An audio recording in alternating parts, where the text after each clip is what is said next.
Hello and welcome YouTube. My name is Phoenix Lee. This is for the players. This is my very first MTG Deck Tech and I'm going to be bringing you something very different today. Let me tell you a little bit about myself first in the Magic community. I am a 2/3 Johnny. I am 1/3 Spike. So I love being rogue, but I also like to win. So I'm going to be doing something very different and I'm going to be bringing you a Grixis build for Khans of Tarkir Standard. Now, a little bit more about myself. I'm not the best deck builder in the world. I certainly don't win every single FNM I go to, so take everything I say with a bit of grain of salt. If you guys have different options, I'd love to hear about it in the comments afterwards. Hope you guys like it.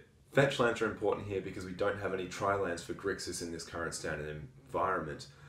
We're going to be throwing in 3 Polluted Deltas and 3 Bloodstained Myers. This is going to be a lot of pain, but it's going to be necessary pain. Because of this immense pain that we're suffering and no real life gain in the rest of the deck, we're going to need to start filtering. I'm also going to include total 25 lands. We need the Scry really badly. We're going to be throwing in 3 of each of the dual colours of Scry lands that count to us. We're going to be throwing in 3 Temple of Deceit, 3 Temple of Epiphany, and 3 Temple of Malice. This brings the total land count to 15. Our 10 spots left, we're going to be throwing in 1 Urborg, so everything becomes a swamp.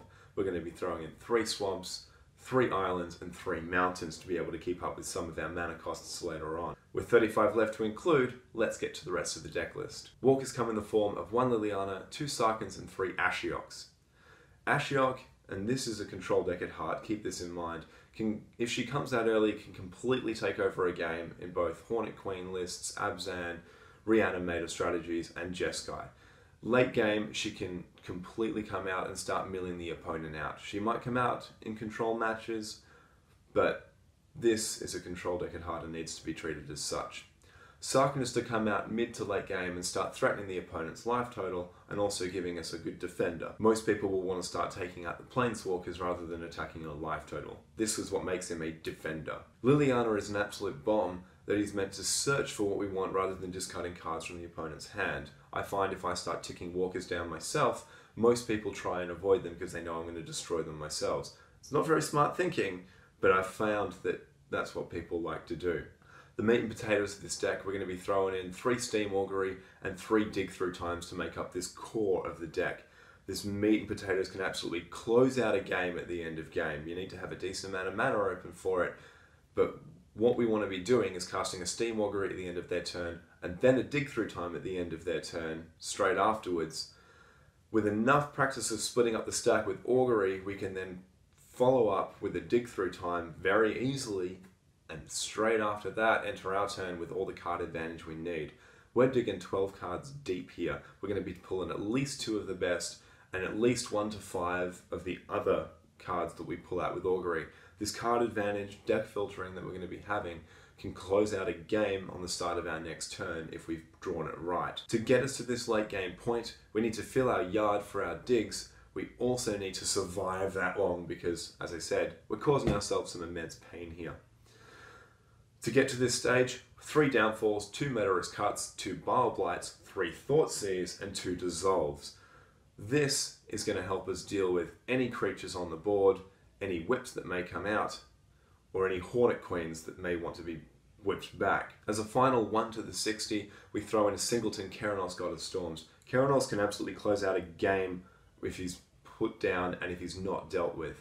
This means we can start drawing extra cards or start pinging 3 to the face every time we draw. This is nuts. It is my favorite card in Standard right now. It needs to be in there. Our sideboard looks a little bit like this for my meta. We're going to be throwing in an extra Bile Blight and 3 Drowning Sorrows to help deal with any Jeskai.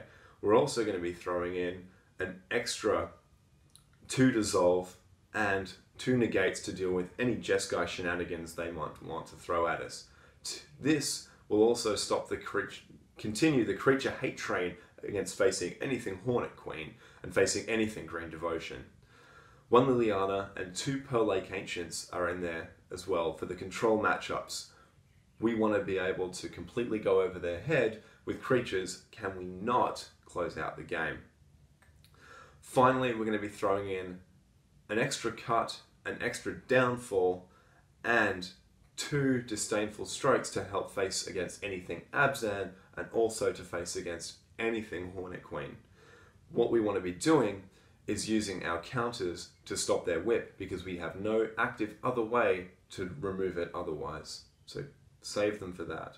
That all being said, this is my deck tech. This is my deck list for Grixis Khans of Tarkir Standard. Hope you guys like it. Hope you guys enjoyed it. Tell me what you'd like to put in. Tell me what you'd like to take out. I love hearing your comments. I love talking about this and getting everyone's ideas, changing up the deck list.